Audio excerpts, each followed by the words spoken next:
필리핀의 한낮, 사무실 문이 열렸습니다. 미스터 박, 짧은 부름 뒤 5발의 총성이 공기를 갈랐죠. 햇빛이 번호판을 삼켜 진실은 사라졌지만 6년 뒤 그 어둠은 다시 밝혀졌습니다. 아침 여러분, 다크한 나이트메어 출발합니다. 작은 댓글, 구독과 좋아요 해주셔서 감사합니다. 하늘이 유난히도 낮았어요. 구름이 눌린 듯이 도심 위를 짓누르며 숨결이 무겁게 내려앉았죠. 그날 박민수는 늘 하던 대로 부동산 사무실로 향했어요. 좁은 복도를 따라 오르며 아무 일 없을 거라 생각했죠. 하지만 계단을 오르는 발끝에 묘한 떨림이 스쳤어요. 어딘가에서 작은 금소금이 섞여 있었죠. 그는 문을 열고 들어가 의자에 앉았어요. 그 짧은 순간에도 누군가의 시선이 등 뒤에 박혀 있는 듯 했죠. 세상은 그렇게 조용했어요. 정적이 숨을 죽이고 있었죠. 그 남자는 낯선 얼굴이었어요. 하얀 모자, 흰 셔츠, 그리고 태양빛을 반사하는 선글라스. 그가 문을 밀고 들어오며 물었죠. 미스터 박, 그 한마디가 방 안의 온도를 바꿨어요. 박민수가 고개를 들기도 전에 금속성 폭음이 공기를 찢었어요. 5번의 섬광이 벽을, 창문을, 사람의 숨을 갈랐죠. 바닥으로 떨어진 탄피가 굴러가며 세상은 한순간에 멈춰 있었어요. 총성은 끝났지만 소리는 여전히 공기 속에서 떠다녔죠. 아무도 비명을 내지 못했어요. 시간이 멈춘 그 공간에 피가 번졌어요. 책상 모서리에서 떨어진 서류들이 흩날리며 한 줄의 붉은 선이 바닥을 타고 흘렀죠. 밖에서는 닭 튀기는 냄새와 기름 타는 소리가 섞여 있었어요. 치킨집 CCTV는 그 순간을 담았죠. 흰 모자를 쓴 사내가 계단을 내려오며 차에 오르는 장면. 하지만 강한 햇빛이 번호판을 삼켜버렸어요. 단서는 그렇게 사라졌죠. 탄피 5, 피 한 웅덩이, 그리고 정적만 남았어요. 모든 게 너무나 빠르고 잔혹하게 고요했죠. 미스터 박, 그 한마디가 방 안의 온도를 바꿨어요. 박민수가 고개를 들기도 전에 금속성 폭음이 공기를 찢었어요. 5번의 섬광이 벽을, 창문을, 사람의 숨을 갈랐죠. 바닥으로 떨어진 탄피가 굴러가며 세상은 한순간에 멈춰 있었어요. 총성은 끝났지만 소리는 여전히 공기 속에서 떠다녔죠. 아무도 비명을 내지 못했어요. 시간이 멈춘 그 공간에 피가 번졌어요. 책상 모서리에서 떨어진 서류들이 흩날리며 한 줄의 붉은 선이 바닥을 타고 흘렀죠. 밖에서는 닭 튀기는 냄새와 기름 타는 소리가 섞여 있었어요. 치킨집 CCTV는 그 순간을 담았죠. 흰 모자를 쓴 사내가 계단을 내려오며 차에 오르는 장면. 하지만 강한 햇빛이 번호판을 삼켜버렸어요. 단서는 그렇게 사라졌죠. 탄피 5, 피 한 웅덩이, 그리고 정적만 남았어요. 모든 게 너무나 빠르고 잔혹하게 고요했죠. 이도현은 전화를 받았어요. 한인타운에서 총격이 났다는 짧은 보고였죠. 그는 미처 식사도 마치지 못한 채 차에 올라탔어요. 햇빛이 하얗게 번져 시야를 덮으며 차 안의 온도가 빠르게 오르고 있었죠. 두리안 냄새가 여전히 손끝에 남아 있었어요. 그 낯선 향과 피비린내가 뒤섞일 줄은 아무도 몰랐죠. 도심을 가르는 차의 진동이 귓속에서 울렸어요. 그때부터 모든 감각이 하나의 점으로 모이고 있었죠. 현실과 악몽이 같은 그림자 아래로 스며들었어요. 현장은 이미 봉쇄되어 있었죠. 바닥에는 탄피 5, 벽에는 검게 그을린 자국, 그리고 의자에 쓰러진 박민수가 있었어요. 숨은 이미 멎은 지 오래였죠. 피 냄새가 에어컨 바람에 실려 퍼지며 사람들의 얼굴 위로 달라붙었어요. 도현은 주변을 둘러보며 발자국을 세었죠. 누군가 들어왔고 나갔고 그 흔적이 아직 공기 속에 남아 있었어요. 단서는 없었지만 무언가가 자신을 바라보는 듯한 잔열이 방 안을 감싸고 있었죠. 한쪽 벽에 시계가 멈춰 있었어요. 총성이 울린 시각, 오후 2시 43분이었죠. 그 시각은 마치 세상을 가르는 칼끝처럼 박혀 있었어요. 경찰들이 붉은 테이프를 치며 현장을 정리했어요. 기자들이 몰려들었지만 아무도 확실한 말을 하지 못했죠. 도현은 탄피를 하나하나 수거하며 손끝으로 그 금속의 온도를 느꼈어요. 아직 식지 않은 열이 남아 있었죠. 그건 단순한 살인이 아니라 누군가의 계획이었어요. 1층 치킨집 주인이 CCTV 영상을 건넸어요. 화면 속 흰 셔츠와 하얀 모자를 쓴 남자가 나타났죠. 선글라스 아래로 얼굴은 가려져 있었어요. 그는 계단을 천천히 올라가며 손을 주머니에 넣었어요. 그리고 불과 30초 뒤 같은 속도로 내려왔죠. 차문을 열고 올라타는 순간 강한 햇빛이 번호판을 지워버렸어요. 도현은 화면을 여러 번 돌려보며 눈을 좁혔어요. 진실은 분명히 존재하지만 빛이 그것을 감추고 있었죠. 필리핀 경찰서 내부는 습하고 어두웠어요. 선풍기만 돌아가는 방에서 도현은 현지 형사 파비안을 마주했죠. 그는 피곤한 얼굴로 커피를 들이켰어요. 잡히긴 힘들 거요. 짧은 말 속에 포기한 기색이 섞여 있었죠. 청부살인은 증거보다 의도가 더 깊다는 걸 도현은 알고 있었어요. 현지의 부패, 보복, 침묵이 얽히며 수사는 이미 늪이 되어 있었죠. 그래도 그는 포기하지 않았어요. 늪에 손을 넣는 순간 진실의 냄새가 반드시 따라온다는 걸 알고 있었죠. 목격자들은 입을 다물었어요. 필리핀인들은 복수를 두려워했고 한국 교민들은 서로를 의심했어요. 누군가가 입을 열면 또 다른 누군가가 사라질 것 같았죠. 도현은 목격자 명단을 다시 정리하며 한숨을 쉬었어요. 입만 열면 해결될 텐데 그 말은 공기 중에 흩어졌죠. 그는 마치 벽에 대고 대화하는 사람처럼 홀로 앉아 있었어요. 눈앞의 서류가 무겁게 보였죠. 진실이 가까워질수록 세상은 더 조용해졌어요. 그날 밤 호텔의 불빛이 멀리서 깜빡였어요. 박민수가 운영하던 호텔 근처엔 여전히 사람들의 그림자가 오갔죠. 로비 유리문에 반사된 불빛이 마치 피 묻은 손처럼 흔들렸어요. 도현은 그곳을 바라보며 무언가가 숨어 있다는 걸 느꼈죠. 총소리보다 더 깊은 건 침묵이었어요.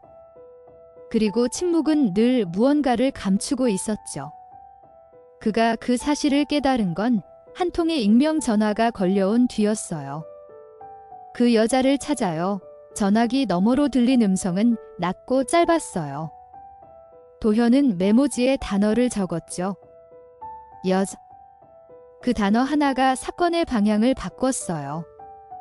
그 여자는 교민사회에서도 낯익은 이름이었어요. 박서연. 한식당을 운영하며 사람들과 두루 잘 지냈죠. 하지만 그 웃음 뒤엔 다른 냄새가 있었어요. 그는 그녀를 만나기 위해 다음 날 바로 식당으로 향했어요. 기름 냄새와 향신료 냄새가 섞인 그곳은 묘하게 불안했죠. 박서연은 담담했어요. 그날, 나 모르는 일이에요. 눈빛은 흔들리지 않았어요. 하지만 도현은 그 미세한 숨결의 떨림을 놓치지 않았죠. 그녀 뒤편에는 한 남자가 앉아 있었어요. 짙은 눈썹, 구릿빛 피부. 바로 로메오였죠. 그는 천천히 고개를 들어 형사를 노려봤어요. 그 시선엔 두려움 대신 냉기가 있었어요. 도현은 알아차렸죠. 그들은 이미 알고 있었어요. 진실이 곧 문을 두드릴 거라는 거려. 며칠 뒤 필리핀 경찰이 새로운 몽타주를 가져왔어요. 이게 범인입니다. 그 그림 속 얼굴은 전형적인 필리핀 남자였죠. 파비안이 웃으며 말했어요. 이제 끝났소. 하지만 도현은 고개를 저었어요. 그 얼굴엔 거짓의 냄새가 있었어요. 누군가 의도적으로 다른 사람을 대신 세운 거였죠. 진짜는 아직 그림 바깥에 있었어요. 그는 서류를 덮으며 속삭였어요. 아직 안 끝났어요. 공기 속이 무겁게 흔들렸죠. 도현은 밤마다 호텔 주변을 돌았어요. 차 안에서 커피를 시키며 호텔 불빛을 바라봤죠. 빛이 번질 때마다 그의 머릿속엔 박민수의 얼굴이 스쳤어요. 누가 당신을 그렇게 만들었죠? 그는 중얼거렸어요. 바람이 지나가며 그 말을 삼켰죠. 피의 냄새는 사라지지 않았어요. 그리고 어딘가에서 또 다른 누군가가 웃고 있었죠. 그 웃음이 들릴 듯 말 듯 유리창 너머에서 미세하게 흔들렸어요. 시간이 흘러도 사건은 움직이지 않았어요. 종이 위의 이름들은 그대로였고 도현의 머릿속엔 여전히 박민수의 마지막 얼굴이 맴돌았죠. 그는 파비안에게 전화를 걸었어요. 그 여자, 박서연. 행방이 어때요? 목소리는 낮고 단단했죠. 돌아온 대답은 짧았어요. 가게를 닫고 사라졌소. 이 진실이 사라지는 속도는 언제나 빠르죠. 그는 탁자 위에 손을 올려놓으며 느꼈어요. 아직 끝나지 않았다는 것을요. 모든 조각은 서로를 향해 천천히 움직이고 있었죠. 필리핀의 밤은 유난히 습했어요. 도현은 창문을 반쯤 열고 바깥을 바라봤죠. 거리의 불빛이 젖은 도로에 번지며 흐르고 있었어요. 그 빛이 마치 누군가의 숨결처럼 느껴졌죠. 공기 속엔 말하지 못한 진실이 섞여 있었어요. 그는 담배를 꺼내 불을 붙였죠. 불빛이 반짝이며 방 안의 그림자를 흔들었어요. 아무리 생각해도 박민수를 죽일 이유를 가진 사람은 많았어요. 하지만 청부를 의뢰할 만큼 냉정한 이는 단 한 명이었죠. 그날 새벽, 도현은 익명의 제보 메일을 받았어요. 돈은 이미 넘어갔습니다. 환전소를 보세요. 단 한 줄이었죠.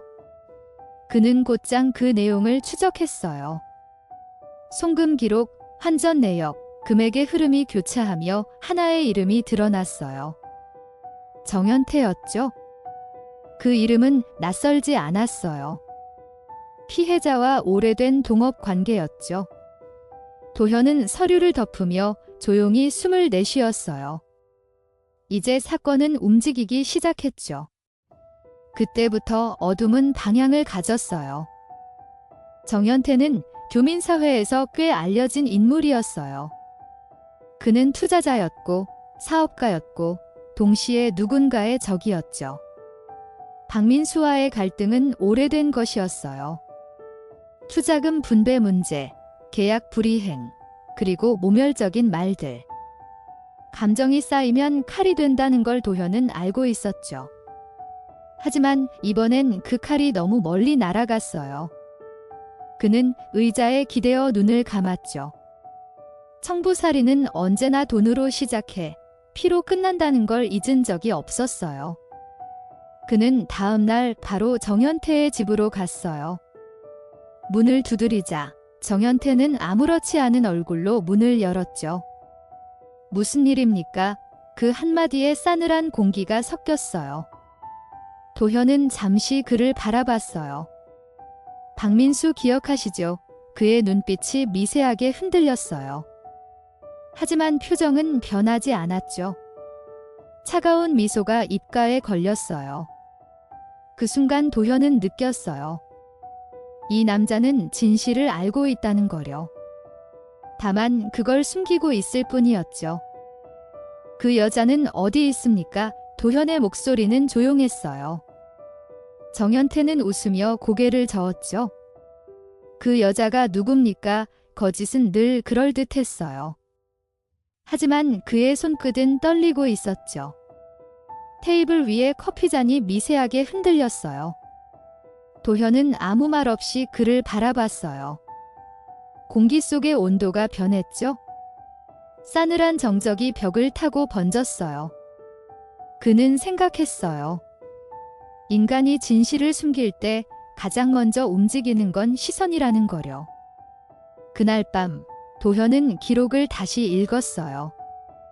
문장 사이의 공백이 갑자기 무겁게 느껴졌죠. 킬러는 아직 잡히지 않았다. 그 문장이 머릿속을 울렸어요. 진짜 범인은 따로 있었다.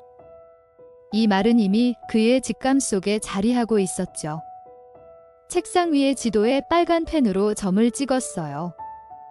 환전소, 호텔, 식당, 부동산. 모든 점은 하나의 선으로 이어졌죠. 그리고 그 선의 끝에는 박서연이 있었어요.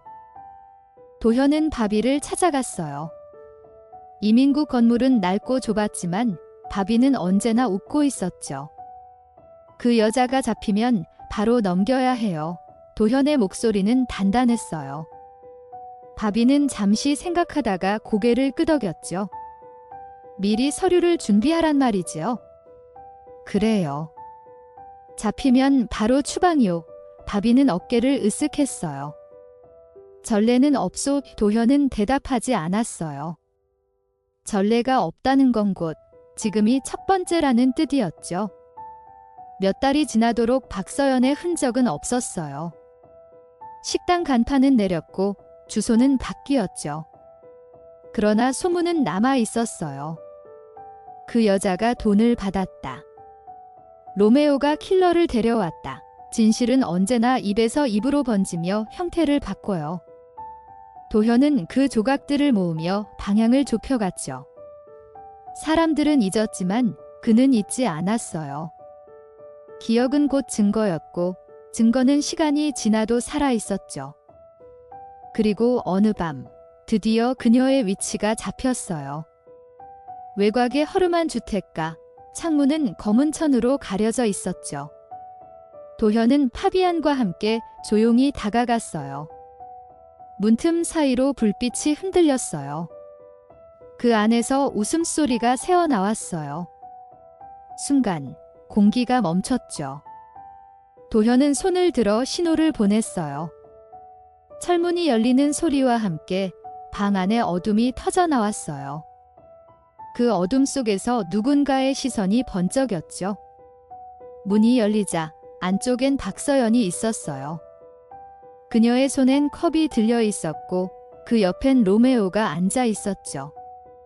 순간 방 안의 공기가 끊겼어요. 도현은 천천히 다가가며 눈빛을 고정했어요.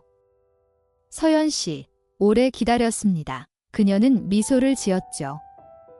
형사님, 여기까지 오셨네요. 목소리는 부드러웠지만 그 안엔 철 같은 냉기가 있었어요. 로메오가 몸을 일으키며 시선을 던졌죠. 그 눈빛엔 이미 답이 있었어요. 도현은 느꼈어요. 이제 시작이라는 거려. 로메오는 한 걸음 앞으로 나왔어요. 여기까지가 좋겠소. 도현은 한 손으로 권총을 눌렀어요. 방 안의 온도가 서서히 떨어졌죠. 박서연은 담담히 담배를 피워 올렸어요. 연기가 천천히 천장을 덮으며 빛을 지웠어요. 당신은 몰라요. 이 세상에서 돈보다 강한 게 뭔지. 그녀의 말은 차가웠죠. 도현은 대답하지 않았어요. 그는 이미 알고 있었죠. 그들의 신념은 돈이었고 그 돈이 사람을 죽였어요. 공기 속의 연기가 그 대답을 대신했죠. 체포는 빠르게 진행됐어요. 박서연은 침착했고 로메오는 무표정했어요. 파비안이 수갑을 채우며 속삭였죠. 끝났소. 그러나 도현은 알았어요. 이건 끝이 아니었죠. 그들의 뒤엔 아직 그림자가 있었어요. 정현태의 이름이 머릿속을 스쳤어요. 그는 이미 한국으로 돌아가 있었죠. 도현은 보고서를 정리하며 말했다죠. 이건 단순한 체포가 아닙니다. 이제 시작이에요. 그의 손끝이 떨렸어요. 진실이 가까워질수록 세상은 더 차가워졌죠. 며칠 후 수류탄이 발견됐어요. 보고서를 본 도현은 눈을 찌푸렸어요. 이건 누가 넣은 거죠? 파비아는 웃으며 말했다죠. 이제 보석 석방은 없을 거요. 그 한마디가 어딘가 석연치 않았어요. 도현은 문득 느꼈죠. 사건이 스스로를 정리하고 있다는 불길한 감각을요. 그는 아무 말 없이 고개를 숙였어요. 종이에 묻은 잉크가 번지며 글자들이 뒤엉켰죠. 진실은 언제나 누군가의 이익에 맞춰 흐르는 법이었죠.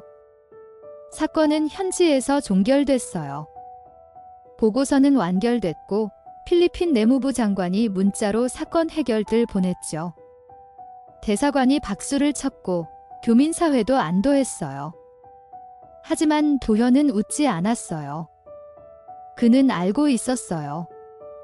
진범은 아직 남아 있었죠. 바람이 불어오며 문서를 흔들었어요. 그 종이 위에 적힌 이름들은 여전히 무거웠어요.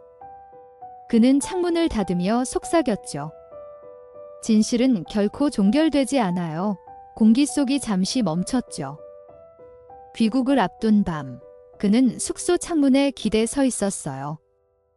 도시의 불빛이 깜박이며 그를 바라보고 있었죠. 6개월 뒤면 돌아가야 했어요. 하지만 마음은 남아 있었어요. 그는 생각했죠. 이걸 덮으면 다시는 열리지 않겠지. 그때 마음속에서 누군가 속삭였어요. 진실은 당신 손에 있어요. 도현은 조용히 눈을 감았어요. 그리고 결심했어요. 한국에 돌아가도 이 사건은 반드시 끝을 봐야겠다고요. 한국으로 돌아온 뒤 그는 인터폴 부서에 배치됐어요. 운명처럼 필리핀 담당이었죠. 서류 더미 속에서도 그 사건의 이름이 사라지지 않았어요. 책상 서랍맨 아래 낡은 파일 하나가 놓여 있었어요. 박민수 사건이었죠. 그는 서류를 꺼내 펼쳤어요. 먼지가 피어오르며 공기 중에서 빛을 잡았어요. 그 안엔 미완의 문장이 있었죠. 진실은 아직 도착하지 않았다. 그는 펜을 들었어요. 그리고 다시 써내려갔죠.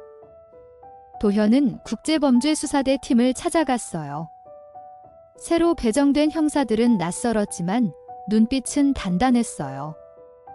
그는 술잔을 비우며 조용히 말을 꺼냈죠. 사람을 죽인 놈이 있습니다. 이름은 정연태요. 모두가 고개를 들었어요. 누군가 물었죠. 그게 우리 사건입니까? 도현은 대답했어요.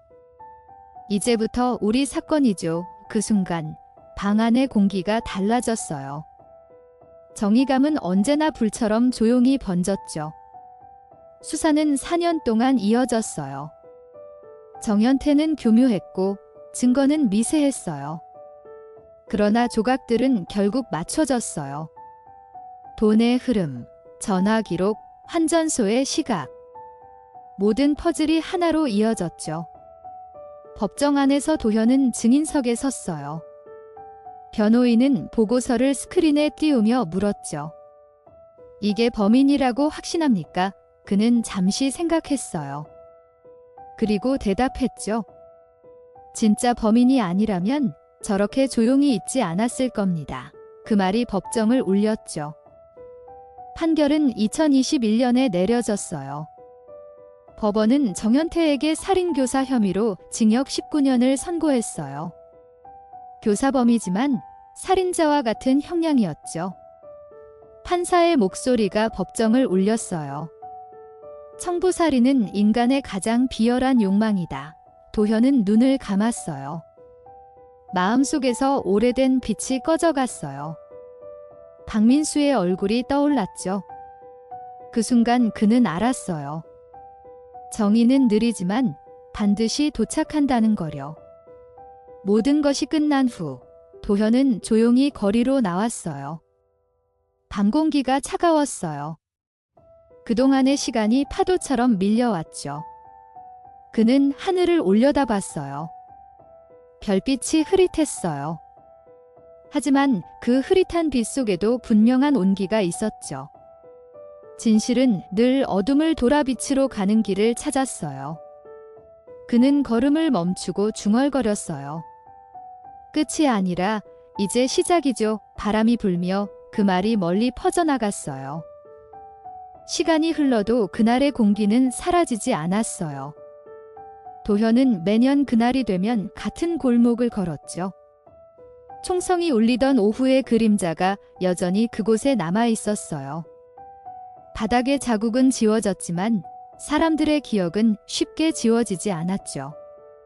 그는 눈을 감으며 생각했어요. 세상은 언제나 있는 쪽이 빠르다고요? 그러나 누군가는 기억해야 했어요. 진실은 잊히는 순간 다시 어둠 속으로 사라진다고요. 그는 이제 인터뷰를 하는 사람으로 남았어요. 한지수가 카메라를 맞추며 물었죠. 그 사건을 아직도 잊지 못하셨나요? 도현은 잠시 웃었어요. 잊는 게 아니라 놓지 못하는 거죠. 그의 목소리는 낮고 단단했어요. 화면 너머로 세상의 냉기가 번졌죠. 진실은 멀리 있지 않았어요. 늘 사람 속에, 시간 속에 숨어 있었죠. 그는 마이크를 내려놓으며 조용히 속삭였어요. 정의는 살아 있었어요. 방송이 끝나고 조용한 스튜디오에 정적이 흘렀어요. 스탠드 불빛이 바닥에 길게 떨어졌죠. 한지수는 고개를 숙이며 속삭였어요. 이 이야기는 무겁네요. 도현은 고개를 끄덕였어요. 무겁게 들려야 합니다. 그의 말은 단호했죠. 세상의 어둠은 언제나 가볍게 소비되니까요. 그는 의자에서 일어나 문 쪽으로 걸었어요. 그 뒤로 남은 공간엔 긴 여운이 남았죠. 인간이 남긴 어둠은 결코 사라지지 않았어요. 밖으로 나오자 비가 내리고 있었어요. 도로 위엔 빗물이 번지며 불빛을 갈라냈죠. 그는 우산을 펴지 않았어요. 얼굴을 타고 흐르는 빗방울이 마치 오래된 기억처럼 느껴졌어요. 세상이 씻기듯 흐려졌지만 그의 마음속은 여전히 선명했죠. 사람들은 각자의 진실을 가리고 살아가죠. 그러나 그날의 박민수는 결코 스스로를 가리지 않았어요. 그는 단지 너무 일찍 세상을 떠났을 뿐이었죠. 도현은 경찰청의 좁은 복도를 걸었어요.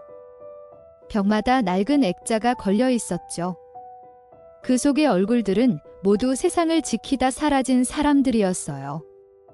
그는 그 사진 앞에서 잠시 멈췄어요. 선배님, 이번엔 해냈습니다. 낮게 중얼거렸어요. 공기 속의 먼지가 반짝이며 빛을 흡수했어요. 인간의 정의란 언제나 불완전했지만 그 불완전함이 사람을 움직였죠. 그는 다시 걸었어요. 여전히 같은 리듬으로요. 밤이 깊어질수록 도현의 걸음은 느려졌어요. 가로등 불빛이 바닥의 무릉덩이에 번지며 반짝였죠. 도시의 소음이 멀리서 희미하게 들려왔어요. 모든 것이 평온해 보였지만 그의 가슴속은 여전히 불안했어요. 진실을 마주한 사람은 결코 평온할 수 없었죠. 그는 하늘을 올려다보며 중얼거렸어요. 세상은 여전히 어둡죠. 그리고 바로 이어서 생각했어요. 하지만 누군가는 그 어둠을 걸어야 하겠죠. 그는 다시 기록을 열었어요. 수많은 사건 파일 사이에 박민수의 이름이 있었죠. 종이의 가장자리는 닳아 있었지만 글씨는 여전히 선명했어요. 그 아래엔 한 문장이 적혀 있었어요. 진실은 끝까지 간다. 그는 천천히 손가락으로 그 문장을 따라갔어요. 사람들은 이 사건을 잊었지만 기록은 잊지 않았죠. 그는 파일을 닫으며 눈을 감았어요. 그리고 속삭였죠. 끝이 아니라 시작이었죠. 도현은 건물 밖으로 걸어 나왔어요. 새벽의 공기가 서늘했어요. 도시의 불빛이 멀리서 깜빡이며 그를 비추었죠. 바람이 불며 셔츠 자락이 흔들렸어요. 그는 하늘을 올려다봤어요. 그곳엔 구름이 천천히 흘러가고 있었어요. 그리고 그 아래 세상은 여전히 살아 있었죠. 그는 미소를 지으며 생각했어요. 누군가의 정의가 또 다른 어둠을 밝히겠죠. 그건 끝없는 싸움이지만 그래도 계속되어야 한다는 걸 알고 있었어요. 이번 다크한 나이트메어는 여기까지입니다. 끝까지 청취해 주셔서 감사합니다. 작은 댓글, 구독과 좋아요로 힘을 보태주시면 큰 응원이 될 거예요.